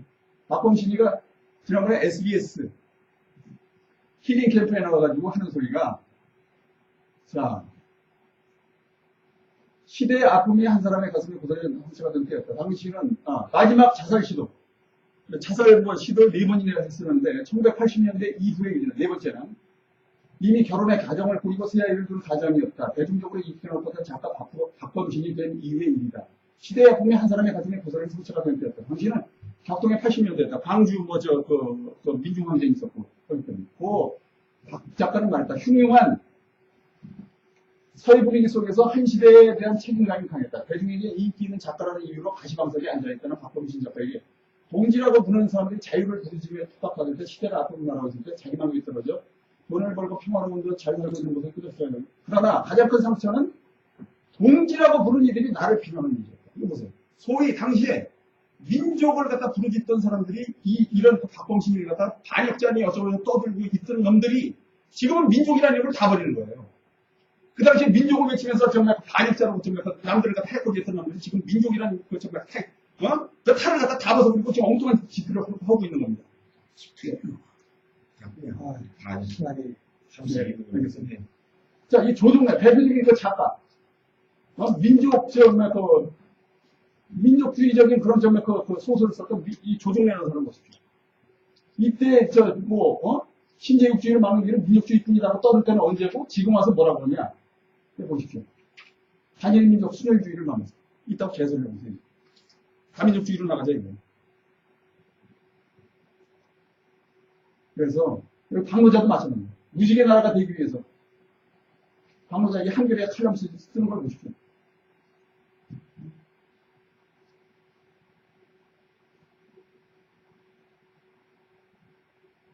네. 제가 제 얘기를 마무리해주죠. 네. 잠깐만, 이거 하나만 더 합시다. 그래서, 여기 지금 네덜란드로부터 이제 일본이 메이지 유신 바로 전후, 일본의 메이지 유신 전후, 사초동맹의 그 주역 중에 하나였던 조슈번의 나카스키 신사쿠가 여기 하는 말을 보십시오. 네. 그때 당시에 청나라가 아편전쟁으로 완전히 그 서양 그 제국주의 세력에 의해서 완전히 무너질 때, 완전히 나라가 그냥 완전히 몽창그니까 무너질 때인데, 자, 여러 정보에 의해서 일본은 거의 정확한 사실을 파악하고 있었다. 당시 일본은 이런 식으로 정보를 갖다가 여기 지금 다 말씀드리지 못하고, 그런데 몇 년 후에 중국으로 하는 일본 요즘과 아편전쟁으로 제한된 상황이 국제도시를 겪기 시작하였고, 일본에게는 세계를 보는 창이되었던 것이다. 그래서 나카스키 신사쿠는 1862년 마쿠 시절 수행으로 상하이에 가서 농민들이 벌이기 위한 태평천국난의 총성을 듣는다. 5만원 세대의 영국인과 프랑스인 주눅등록 같은 중국인. 그는 일본이 이렇게 되어서는 안 된다는 생각을 뼈저리게 느꼈다. 근데 당시 우리는 어땠습니까? 얘네들이 이런 식으로 그 사태를 갖다가 아주 실감을 하면서 정확하게 이것저것 지적을 하고 대처를 하고 있을 때 당시 한국은 뭘 했느냐고요. 이런 모습들. 아니요, 100년 전의 얘기 아니라 바로 역사를 배운 이유가 오늘날 다시 되새기기 위해서 하는 겁니다. 그래서 바로 이런 모습들이 우리가 상황을 갖다가 이천 다민족화 이게 나오는 이거 지금 강원도 구경하듯이 지금 바라보고 있어요. 네? 이것이 나중에 지금 이 민족사에 어떤 식으로 지금 어떤 식의 파문을 던질지 거기에 대해서 지금 전혀 지금 민족주의적이고 뭐고 아무런 생각들이 없어요. 그래서 저는 아까 일본의 사례를 보면서 일본 같은 경우에는 어떤 그 사태를 보면 사건을 보면 내재화를 하는 그런 성격들이 아주 성격들이 강하다. 내재화. 근데 한국 사람들은 어떤 사태가 일어나도 강건을 불구경하면서 그걸 갖다 객체화시킨단 말이죠. 그냥 그런 일이 일어나고 있어? 그거는 끝이에요. 저는 그래서 이런 면에 대해서도 조금 좀 나는 생각을 해야 된다. 수고했습니다. 질문 시간, 좀 토의 시간. 근데 오늘 주제하고는 우리가 앞전에 발표하기는 주제하고는 벗어나서 심층적인 그 하나의 그 초점을 맞춰서 그것도 깊이 들어가 확정에 대해서 얘기를 했잖아. 근데 그게 아니라 그냥 무능실이 좀 광범위하게 굉장히 좋은 말씀 많이 들었는데 우리 탈민족주의 이건 우리 스스로가 무덤을 파고 있는 겁니다. 망하려고 매일매일 노력하고 있습니다. 이 나라는.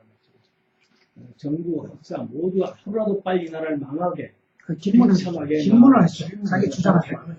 신 박사님, 네. 아까 그 밑에서부터 올라갔다는 거, 인류가 아래에서부터 폭으로 가는 올라갔다. 어느 책에 나오는 거예요? 아까 그 페이스북에 나온 거. 페이스북? 네. 페이스북에 그거 나중에 자료 좀 페이스북에 자료가 복사해서 있을 줄 수 텐데. 있어요? 네. 다음 주에. 네, 여기 페이스북 한문화 공동체 지원 지금 들어가 있네. 요거는 그 그림. 근데 여기 제목이 뭐라고? 한문화 공동체 지원. 주소를 좀 공개를 해주죠. 제가 박사님, 저 현 박사님, 제가 올려놓을게요. 저기 네. 또 우리 한문, 거기다 올려. 한대 카페에서 제가 올려놔서 저게 내 이대로 가면 딱 맞아 떨어지는 거. 그래서 내가 한 말씀. 내가 자, 질문하시죠. 질문 겸, 좀, 생각할 문제점을 내가 한 몇 가지만 얘기하고 끝낼게요. 한 1분 하는 거. 여러 가지 범위에서 아주 문제점을 잘 지적하셨어요. 그런데 몇 가지만 말씀은, 한민족의 이동 기원 문제에 있어가지고, 제가 몇 년 전에 책을 봤는데 해답이 나왔어요. 20, 30년간 연구를 해놨는데, 남방계라고 해가지고 동남아 일대에서 우리 민족이 오는 걸로 해서 그 몰지각한 일부 한국 강단사학자, 고고학자 이런 사람들이 하고 있는데 보는데 남방계라는 것은 그 책의 그 기록이 출처는 내가 기억이 안 납니다. 거기 답이 나왔어요. 남방에서 왔다는 건 동남아에서 왔다는 게 아니라 그건 아니지. 중국과 한반도 근처에서를 남방으로 오히려- 얘기했고 북방이라는 건 시베리아를 얘기를 하는 거예요. 그런데 우리가 그다음에 이제 두 번째 문제는 세계적으로 아까 얘기했잖아요. 세계적으로 한민족의 고대사, 그다음에 통일된 상고사 표준이 있어야 된다 얘기 잘하셨는데 근본적으로 아시다시피 일제가 36년간 한민족의 고대사를 말살 출소 조작한 거를 아직까지 중고등학교에서 배우고 있다는 게 이게 70년째 배우고 있다는 게 비극입니다. 그래서 누구를 탓할 게 아니라 우리들 자신한테 있다고 나는 생각하고 아까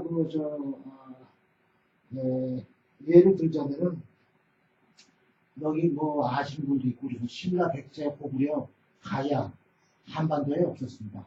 그러니까 우리가 중고등학교에서 배운 거는 여러 가지 사실이 다 일제가 조작한 역사를 배웠다는 사실을 알아야 된다는 뜻입니다. 나중에 정리해서 발표하시죠. 오늘 아주 전반적으로 아주 얘기를 잘하셨어요. 내가 오늘 아주 수고 많이 했어요. 거기에서 제가 나중에 답변할 거만 해주죠.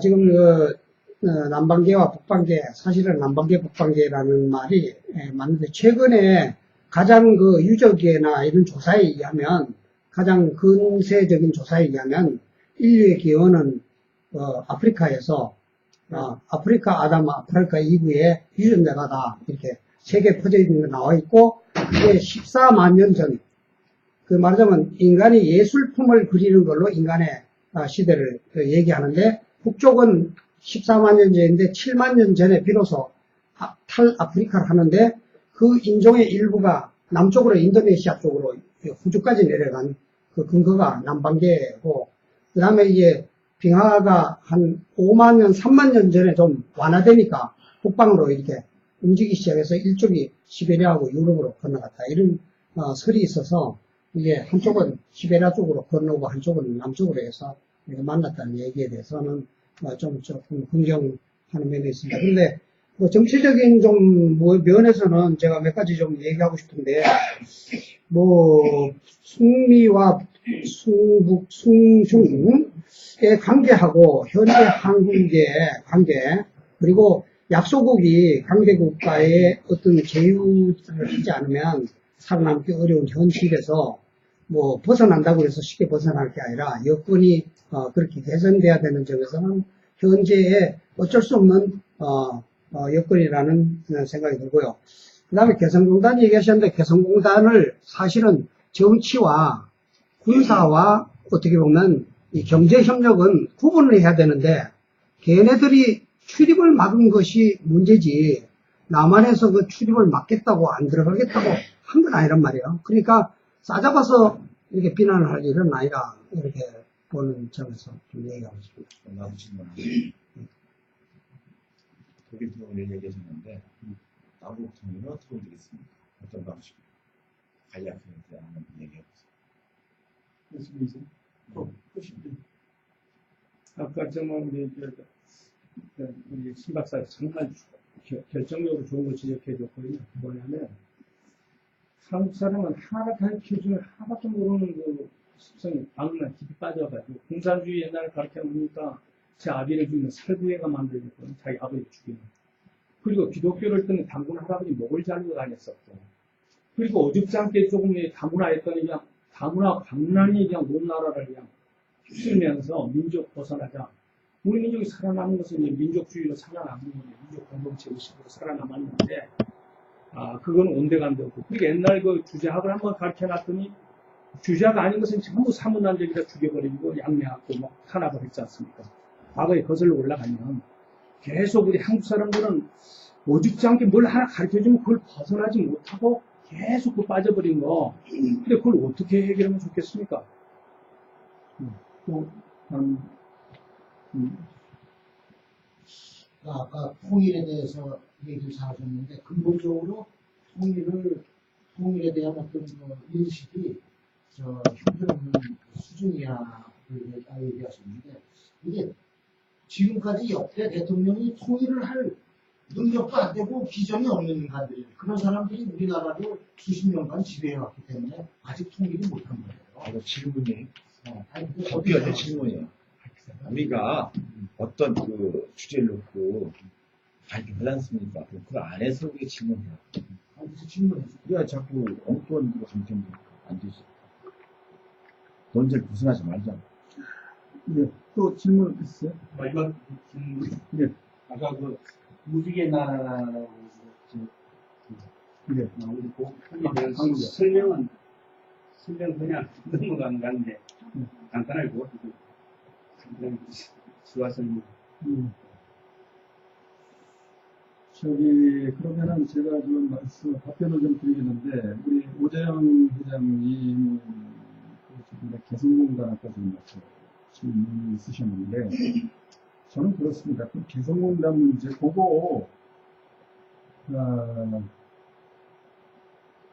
하나를 두고 지금 우리가 아웅다웅 지금 해야겠네요. 그리고 저쪽에서 지금 북쪽에서 지금 문제를 삼는 거죠. 자꾸 그 훈련하는, 서해안에서 이제 훈련하는 거 이제 그거 가지고 이제 문제를 삼는 거거든요. 끊임없이 그 이제 서해안에서 한국과 미국이 이제 합동을 해가지고 훈련하면서 위협을 한다. 근데 그것도 틀린 말은 아니죠. 뭐 훈련 명목으로 해가지고 여차하면은 실전으로 가는 수도 많아요. 그거는 우리 쪽에서야 우리 쪽 입장이니까 뭐 훈련을 그러지만 뭐 항상 그 합리화시키는 건 자기 합리화시키는 건 뭐 어느 쪽이나 다 마찬가지 아니겠습니까? 네? 우리 쪽 합리화시키기 위해서 객관적으로 얘기합시다. 네, 얘네들이 그래서- 핵면 들어서 계속 쏘는데 우리도 방어훈련 해야 되잖아요. 그건 그냥 군사적으로 서로 자기를 위해서 하는 거라고 생각해야지 전쟁이 일으키려고 하는 거 그래서 아니잖아요. 그 개성공단 문제는 본인의 의견. 개성공단 문제는 저는 계속 했어야 됐고 그걸 갖다 끊어서는 안 됐고요. 노무현 정권 때 무슨 일이 있었느냐면 그때 노무현 대통령이 개성공단 얘기죠. 아니 그거 하면서 하는 거 아닙니까 지금? 왜 자꾸 끊으세요? 옆에서 많이 쓰세요. 노무현 정권 때 사실 개성공단 이루어지지 않았습니까? 김대중 정권부터 시작해가지고. 자, 노무현 정권 때 노무현 대통령이 평양에 가서 14선언을 했어요. 근데 여러 명 끌고 올라갔죠. 근데 거기 나온 합의문을 보면은 김대중 정권에서 6.15 공동성명은 그야말로 선언적인 그런 내용인데, 노무현 정권에서 가지고 온 14성명 내용을 보면은 상당히 구체적이에요. 거기에 보면은, 신문, 언론에 안 나왔던 그런 세부적인 사항까지 다 거기 합의가 된 게 있어요. 철도 연결 문제라든지, 그 다음에 서해안 구역을 갖다 어떤 식으로 우리가 공동으로 이용할 건지, 그런 것까지 여기 실무진들이 다 가지고, 여기 남쪽 실무진들과 북쪽 실무진들이 같이 모여서 그렇게 해서 문안을 갖다 미리 작성을 했겠죠. 그래가지고 합의를 했을 텐데, 합의란 내용이 구체적인 내용이 다 나와 있어요, 거기요. 그것대로만 했으면, 잠깐만요. 제 질문이 아니, 그러니까. 개성공단을 문 닫은 게 우리나라 때문에 그런 것 같이 하는 거에 대해서 그걸- 질문도 한 거거든요. 그걸 그때 합의한 내용을 계속 이었으면은, 관계가 없잖아요. 합의한 내용을 계속 이어서 계속 했으면은 지금까지 이런 문제가 없었어요. 개성공단도 잘 풀려 나갔을 거라고요. 계속. 근데, 그걸 갖다 이명박 정권이 끊어버렸거든요. 남한 정부가 이명박 정권이 끊어버리고 무슨 3천? 남한 정부 정리고 비핵개방 3천인가 하면서 저쪽에서 좀 더 받아들일 일도 없고. 그렇게 해서 서로가 정말 아니, 양쪽에서 합의를 해서 쟤네들도 좋다, 우리도 좋다 해서 합의한 그런 내용을 갖다가 그걸 갖다가 승계를 안 하고 그냥 거기서 그냥 문자라듯이 팍 잘라가지고 결국은 사태를 갖다 계속 키웠고, 그렇게 해서 결국은 또 정말 여기서 좀 훈련하고, 서해안에서 또 훈련하고, 뭐 또 천안함 사태 일어나고, 어쩌고저쩌고 하다 보니까, 결국 이제 그런 개성공단 문제까지 저렇게 던져버렸는데, 저는 그 당시에 노무현 정권 때 했던 그 합의를 갖다가, 그때 대승적인 차원에서, 이거 보십시오, 지금 여기 지도를. 저는 이런 차원에서 좀 보자고요. 쫀쫀하게 밴댕이 속아 딱 지쳐온 말이죠. 맨날 그냥 보고 앞에서 그냥, 거기서 저 총지로가 안 했다 하면서 그냥 그런 짓거리를 그냥 그만 좀 했으면 좋겠어. 이거 정말 쪽팔리는 짓 아닙니까 이거? 공감합니다. 예? 이게 무슨 이게 쪽팔리는 짓이에요? 밴댕이 속아 딱 지쳐 말이죠. 남들은 정말 대륙에서 지금 어디를 뻗는지 난리인데, 요거 지금 요 한동에서 요거 하나 가지고. 근데 질문에 대한 대답을 바로 해주세요. 지금 했지 않습니까? 그래서. 그게 대답이 아니에요. 지금 북한이 그 물자를 들여가지도 못하게 하고 인력 들어가지도 못하게 해서 문을 닫았잖아요. 그게 그 책임이 지금 공간을 문을 안 닫으려고 했는데 문을 닫았다는데 그걸 책임을 전부 남쪽에 돌려버리니까 지금 다 남쪽이 잘못했다고요? 잠깐만요. 그걸 자꾸 얘기를 우리가 정책인데 그거는 김정은 정권하고 지금 박근혜 정권 해결의 문제니까 얘기하지 말자고. 글쎄요. 계속 하지 말고, 우리가 지금 나온 주제 중에서 뭐냐면 독일 통일을 나왔거든. 그러면 남북한 통일은 뭐냐? 나 그런 물어보는 거지. 그거 한 답변해 보시오. 어떻게 하면 우리가 할 수 있는 거야? 저는 뭐 지금 현재는 통일이 조금 지금 현재로서 난망하다고 해요. 왜냐면 그럼 답이 없네. 아니요. 왜 답이 없습니다. 근데 지금 나는 몇 년 전부터 계속 10년 내에 통일해야 된다고 정말 계속 주장을 하고 다니는데, 거기에 대한 정말 페이퍼도 지금 작성을 해가지고 몇 번 발제도 했었고, 2008년도에 그때부터. 근데 그렇게 하지 않으면은 10년 내에 지금 통일을 하지 않으면은 이제 분단 체제가 영원히 굳어집니다. 거기에 지금 세기를 받기 위해서 여기 지금 다문화 정책을 또 거기다 집어넣고 있습니다. 네. 네.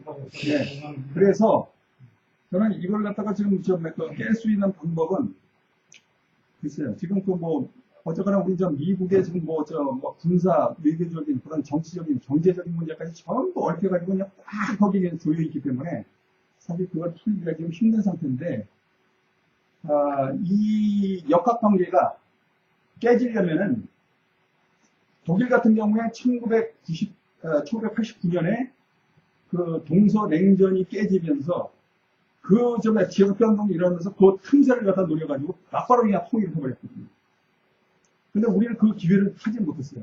근데 이번에 지금 다시 한번 기회입니다. 왜 그러냐? 지금 지금 세계 경제가 곤두박질을 치면서 이 지형이 지금 달라지게 생겼어요. 앞으로 10년 내에 이 세계적인 지형이 난 달라지리라고 봅니다. 이 지형이 달라지는 요 순간, 요 기회를 갖다가 이용을 해야 됩니다. 이 기회를 이용해서 남북이 정말 다시 한번 노무현 정권 때 했던 14선언 내용의 그걸 갖다가 이어서 그걸 추진을 하고, 그렇게 해서 독일의 관세 동맹과 같은 그런 효력을 발생하게 하고, 그렇게 해서 우리가 위쪽으로, 북쪽으로 계속해서 올라가는 그런 경제적인 접근, 나는 그게 우선적으로 좀 필요하다고 봐요. 그래서 결국은 정치적으로, 국제적으로 그런 지역 변동의 때가 오면은 그때를 갖다 기회로 해서 결국 통일을 해버려야 된다. 근데 나는 통일은요, 잠깐만, 여기서 별비에서 한 말씀 드립니다. 지금 그러면 우리 백성들은 통일을 원하지만 한반도 남쪽에 있는 기득권 측은 통일을 원하지 않습니다. 북한 또한 기득권 측은 통일을 원치 않습니다. 냉정히 보자고요. 지금 어제 통일 문제 세미나에 가서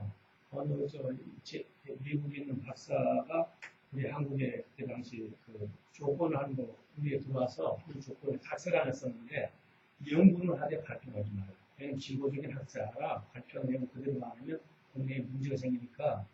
그런데 그 사람이 무슨 얘기를 했냐면 굉장히 의미심장 여러분 한번 곱씹어보세요. 통일은 남북한의 유정대학을 물이 안 나온 무인도에다 갖다 놓고 연구하게만 된다고 했습니다. 이게 통일을 그들이 죽어야 기득권층이 죽어 없어져야지 양쪽에서 잘 나가는 재벌들은 통일을 원하지 않습니다. 기득권층은 그렇지 하는 거 마찬가지입니다. 그렇지 않고요. 그거는 그렇게 나라 정책을 누가 합니까? 삼성이 하지 않습니까? 그렇게 말씀하시면 세계적이 없어요. 전쟁을 해야지 지금 통일이 됐죠. 그렇게 해서 안고 통일하려고 힘들지 전쟁을 안고 통일되는 나라는 지금까지 없습니다. 진짜 없습니다. 우리 환상이지. 환상이지 그것은 절대로 전쟁을 해야만이 끝나는 것이에요. 불행한 사실이지만 냉정을 얘기합니다. 문제를 아니 남북 통일한다면 둘 중에 하나예요. 이걸 알아야 돼요. 아까 금방 국민들은 뭐 통일을 원하고 있는데 위정자들은 그걸 거부하고 있다 그 말은 잘못된 얘기 뭐냐면 자 통일 딱 되려면 둘 중에 택해야 돼요. 자본주의냐 공산주의. 응? 독일은 네? 잘 알죠. 공산주의 체제 무너져가지고 자본주의 체제 무너져. 뭐 남한은 어떻게 됐고 남북한 어떻게 느끼세요? 베트남은 그 월남 정권이 불편한 바람에 지도부가 개판령이 드는 바람에 총칼에서 이긴 거고 그게 아니고 공산 백년 남한 어떻게 됐고 남한 북한하고 무너졌죠? 아니 그러니까 북한사가 무너져야 돼? 아니면 남한 정권이 무너져 공산화 돼야 돼? 둘째는 그러니까 그렇게 그 과거 좀 지금 그러니까 우리는 7, 80년대 논리로 지금 말씀을 하시는데 지금 통일론 얘기예요. 지금 통일을 좀 말씀하지 않으려면 상고사를 연구하지 마세요. 평화 통일 상고사를 연구하겠다는 분이 여기 남쪽만을 가둬서 여기서 무슨 상고사를 합니까? 그럼 저쪽이 좀 약간 우리 땅이 아니라는 얘기인데 지금 무슨 상고사를 하세요? 봐요. 어떤 사람이 그 말이 안 되죠. 통일론을 주장하는 사람이 있어요. 아주 옛날에 미국 갔다 온 사람이고 50년대에 답이 뭔지 알아요? 말은 평화통일이야. 그런데 우리는 경제 체제를 지정해야 돼요. 살아가면 사람이 어떻게 사느냐 그 사람을 지정해야 돼요. 아니 그러니까 제 지금 말씀은 지금 이광원 회장님 지금 말씀 각도는 지금 7, 80년대 논리예요. 그러니까 공산주의, 자본주의 딱 해가지고 저 안 되면 어떻게 할 거냐, 둘 중에 하나. 그게 아니라 지금 자, 그러면 경제적으로 아니 개성공단 얘기해 줄게요. 뭐 김대중 씨하고 노무현 정권 했었다고 하는데 제일 먼저 공단 주장하고 개성공단 주장한 건 정주영 씨예요. 여러분 그러시죠? 정주영 씨예요. 네, 맞아요. 제일 먼저 했어요. 정주영 씨가. 저도 그래요. 그래서 자, 우리 나만의 우리 인력이 많으니까 나 기업이니까 야 개성공단 만들자 했어. 놓은 거예요 그 당시에. 나도 그래서 92년도에 여기 김종석 박사하고 얘기했는데 차라리 그때 김대중 김영삼 물리치고 정주영 씨가 그때 대통령에 당선됐더라면 좀 우리 지역이 좀 바뀌지 않았을까. 근데 너무 정치 얘기로 자꾸 하지 말고 정치는 답이 쉽지 않아요. 예? 남북 통일 문제도 쉽지 않아요. 우리가 원한다 그래서 할 수 있는 게 아니라 여건도 있기 때문에 좀 다른 얘기를 좀 하죠. 오늘은 위에 상이 연락도 없고 박정호 씨도 안 나타나고 오늘 좀 모른다고 처음부터 그랬어요. 아니 처음부터 박종호 씨는 먼저 번 회의 때 그랬잖아요. 참여는 못한다고 했고 또 이경 그 간사도 오늘 못 이번에 못 온다고 지방에 얘기했고 가서 못 온다. 이구영 씨 못 온다는 얘기는 지금 처음 들어요. 그날 회의 때 얘기했잖아. 그리고 이제 오늘 사실이에요. 박정희 얘기를 했는데 박정희 얘기는 아니 박정희 정치 얘기 말고 딴 얘기 좀 합시다. 정치 얘기 아니라 자, 회의는 여기서 우리는 민족을 정치 얘기 하면 우리 민족을 중심에 놓고 바라보는 각도가 있어야 되는데 그 각도에 철학이 들어있지 않다는 거예요, 내 얘기는. 자, 그거는 아니, 철학이 있어야 되는데 그 안에. 그걸 그렇게 보시면 아니고 나는 그래서 그리고 어느 나라가 반역사가 군사반란 이렇게 해가지고서 아니 그러니까 그런 논리는 지금 저는 찬성 안 해요. 그런 논리. 그건 저 너무 단순 논리고 왜냐하면 저는 그걸 찬성 안 경제 해요. 건설을 이룬 것도 근데 맞습니다. 맞는데 정치를 그만합시다. 그걸로 정치가 아닙니다.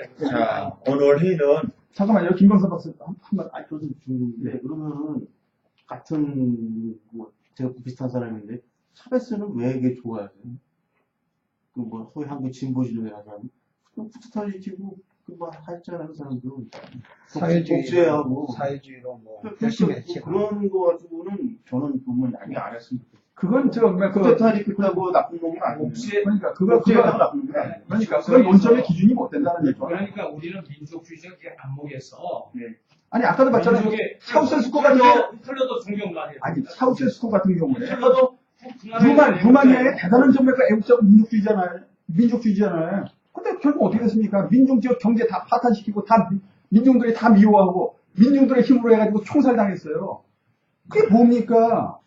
그러니까 그건 기준이 못 돼요. 지금 정말 그 조동환 대표께서 말씀하시는 그런 정말 그뭐저 군사 반란 그다음에 독재자 그것 때문에 정말 그 민족주의적인 관점에서 그거는 나는 물론 군사 반란도 일어나 지구상에서는 정변도 일어나고 그건 역사적 사실로 쭉 내려왔던 것들이지 그것을 나쁘다 좋다고 말하는 것이 아니라 민족의 거대한 역사를 앞으로 바라보는 관점에서 그것은 인정을 하지 않고 부정하고 비판해야 된다. 아니죠. 왜 그 저 처음에 저 지금 말씀하시는 거 도입부는 잘 나가다가 뒤에 가서 3.5로 빠지세요? 아니, 그게 아니라 우리나라가 잘 발전하려면 어떻게 해야 된다. 이걸 연구하자. 그렇게 발전적인 것을 이해지향적. 국가적으로 국민에게 제시했던 나라 하면 아니 그런 지도자 과거의 아니, 시절, 그 지도자는 그러니까 아까 얘기가 그 시대에 맞는 국가가 발전할 수 있는 방법을 제시한 시대의 어떤 지도자는 그 시대를 잘 이끌었다고 볼 수 있는 거 훌륭한 저는 거기 점이 동의합니다. 있다. 이런 식으로 생각을 해야지 그 사람이 옛날에 어쩌고 저쩌고 그 시대를 봐야 된다. 이거. 그리고 내가 질문이 있는데요. 아까 뭐 민족도 남쪽에서 북쪽으로 뭐 어쩌다 보니까 북쪽으로 언어가 뭐 다르고 뭐 이렇게 했고 그리고 뭐 어느 민족이라는 것이 뭐 이렇게 저렇게 뒤섞여서 또 홍익사상이라는 것도 세계 여기저기 비슷한 말이 다 많고 그러면 도대체 민족이라는 거를 내세워서 굳이 앞세울 필요가 무엇이냐.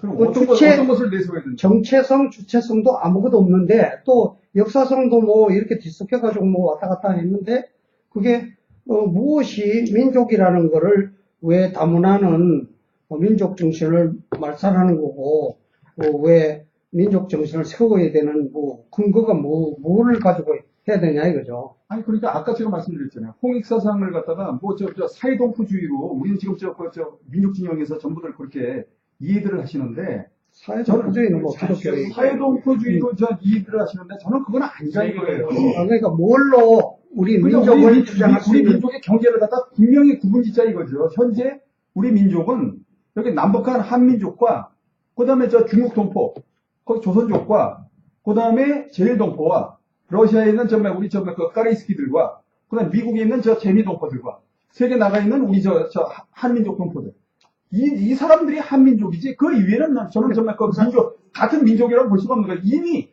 오랜 시간에 걸쳐서 이 사람들이 이동을 하면서 서로의 문화와 언어 모든 게 다 달라졌어요. 만약에 설사 정말 여기 한민족의 정말 그 인류의 기원이 있다 하더라도 오랜 세월에 걸쳐서 다 달라졌어요. 그러면 그들은 그 우리 민족은 아니죠. 단지 그들을 갖다 그렇다고 해서 우리가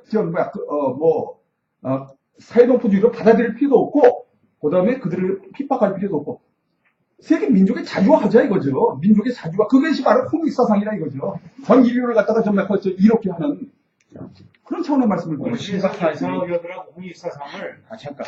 기독교의 세계동포주의하고 똑같이 해서 그러는데 그건 매우 아니, 위험해요. 그럼요. 잠깐만. 아브라함도 우리 잠깐, 이렇게 합시다. 그거 아니야. 자, 이러고 봅시다. 우리가 발표라는 건요, 내가 이런 생각을 가지고 있다는 걸 얘기하는 거예요. 그거를 내 말은 틀린다면 안 돼. 그러면 내 생각도 다르거든. 그럼 내 생각도 나는 또 같다고 생각 안 한다는 얘기야. 그러니까 항상 발표자 말을 듣고, 그것이 정답은 없으니까 그렇게 생각하는구나. 이렇게 검토할 뿐이지. 그것은 반론을 제기하지 말라는 얘기는. 아니 왜 반론을 제기하지 말아요? 반론 제기하면 반론 싸움이 그래야 토론이 되는 거죠. 뭐, 바람직한 결론을 찾는 그 자꾸 이제 여러 사람이 듣다 보면 나 자신을 찾게 돼요. 정립이 되고 정리가 됩니다. 자, 오늘 그 6시가 되는데요. 네. 식사를 제가 예약을 해놨어요. 어디? 오늘은 이렇게 즉석 요리. 예, 알겠습니다. 근데 한 7,000원 정도가 식사 기본이니까 내가 예약에는 해놨으니까 거기 가서 옮겨가시고 이거 기왕 더 메일합시다. 오 박사님. 예. 내 생각은 오늘 새로운 모든 많이 나오면 오늘은 좀 미안한 얘기지만 생략하는 게 어떻겠느냐. 그리고 거쳐가면서 얘기를 같이 아니면은 얘기만 좀 더 하다가 잠깐만요. 우리가 아니 내 생각으로 하고요. 좀 얘기만 중요한데 좀 회의 같은 거나 좀 해서 진행합시다. 뭐냐면은 여기 오늘 신 박사님이 강의는 이걸 끝났습니다. 다시 한번 봅시다. 다음에 우리 대통합 한민족 대통합 협의회 본회의를 합시다. 지금부터 한 5분간은 분산하고 자30분만 얘기하고 오늘 잘 오신 분들 한번 인사를 나누시죠. 인사를 어떤 분인지 우선 유일정 이사님 한번 인사하시죠. 네. 또 나오신 분들 계시고 유일형이라고 합니다. 지금 하고 있는 일은 당근선열연수연구에서 이사 일을 하고 있고요. 당문정치 선양에 예, 청소년 홍해수 홍해수 이사장님이 이제 이사장님 계시고, 그 다음에 이제 거기는 어떻게 보면은 제가 저에 대한 과거를 알고 싶어서 어떤 분을 만나고 싶었는데 이제 홍해수 이사장님이 만나시게 된 거고요. 실질적으로 하고 있는 일은 그런 그 정보를 접하셨는지 모르겠지만 그 신인류라고 해서 정말 그 기존의 그 의식 구조가 아닌 새로운 패러다임을 가지고 태어나 있는 그 아이들, 젊은이들이 있습니다. 그래서 그런 젊은이들을 카페 활동을 하면서 계속 찾아왔고요. 지금 2년째 하고 있는데, 그래서 요즘 이제 많이 만나면서 최근 이제 대학생들하고 교류를 하고 있습니다. 그래서 지금 그 논의하시는 그런 부분들이 저희가 이제 느껴지기는 이미 이제 그만해야 될 논의라고 저희들은 인식을 하고 있습니다. 그래서 좀 새로운 방식으로 어떤 얘기를 해서 현안을 풀어가야 되는 그런 일들을 제한민족진영에서 해야 되는 것이 아닌가. 그래서 제가 이제 후배들을 가능하면 이제 자꾸 이렇게 선배님들하고 이렇게 연계시켜 보려고 하는데, 그래서 오늘도 이제 그런 자리인 것으로 느껴져서 이렇게 참여를 해보면 합니다. 이상입니다. 근데 여러 번 참여하셨잖아. 오늘은 여긴 처음이죠. 여기 우리들은 뭐 여기 새로 오신 분들한테 뭐 강의한다던가 그런 뜻이 아니고 지금 현재 여기 회원 가입사라던가 뭐 이런 게 준비가 전혀 안 됐어요. 회원에 가입하라는 뜻은 아니에요. 다른 분 소개하세요. 소개해서 본인 하라고 같이 오셨으니까. 저는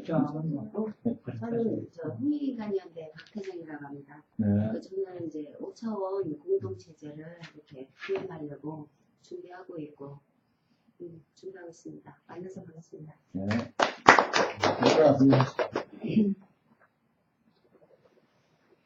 네, 저도 방금 인사드린 박태정과 마찬가지로 홍익인간연대 김규리라고 합니다. 특별하게 드릴 말씀은 없고요. 이제 오늘 유일형님이 말씀을 하셔서 이런 자리도 있구나. 이제 우리 어차피 한 민족이니까 그런 얘기를 이제 듣고 교류가 필요하고, 그래서 일단 팀으로 저희는 이제 함께 움직이기로 했으니까 그렇게 참고를 알았습니다. 근데 좋은 말씀 많이 들었습니다. 오늘. 여러분 새로운 부담 갖지 마시고 다음 주일에도 여기서 하니까 꼭 좀 나오세요. 젊은 사람들이 좀 활동을 해야 되지 않겠나요? 그 말씀 또 저는 최대종이라고 합니다. 저는 이제 홍익연대 멤버에 제가 어떤 기업분과 이런 쪽으로 활동하고 좀 최근까지 중소기업 다니다가 직장을 그만두고 저는 제가 이제 누군가 이런 문제에 대해서 좀 고민을 해보고 이제 또 그 고민이 저는 그런 고민도 결국은 이 자리에 계신 분도 같이 또 어떻게 적용되지 않나요? 왜냐하면 이런 거창한 논리보다도 저는 말씀을 들으면서 제 내에 개인적인 통일이 중요하구나 하는 생각을 또 했습니다. 내적 통일이 되는 사람이 곧 내적 통일도 이루지 않나 이런 생각을 하게 됩니다. 그래서 오늘 모처럼 또 선배님들 만나가지고 또 그런 만남이 또 저한테 그런 질문을 또 던지게 하는 그런 자리가 된 것 같습니다. 오늘 선배님들 만나서 즐거웠습니다. 안녕하세요. 홍익만연대 김은혜입니다. 고차원 공동체 의식을 전환하는 시스템을 구축하는 그 선제 협동조합의 비용으로서 일을 하고 있고, 같이 창조 공예, 에너지 공예 그거를 이제 일을 하고 있습니다. 네, 감사합니다. 제가 말씀드리겠는데요.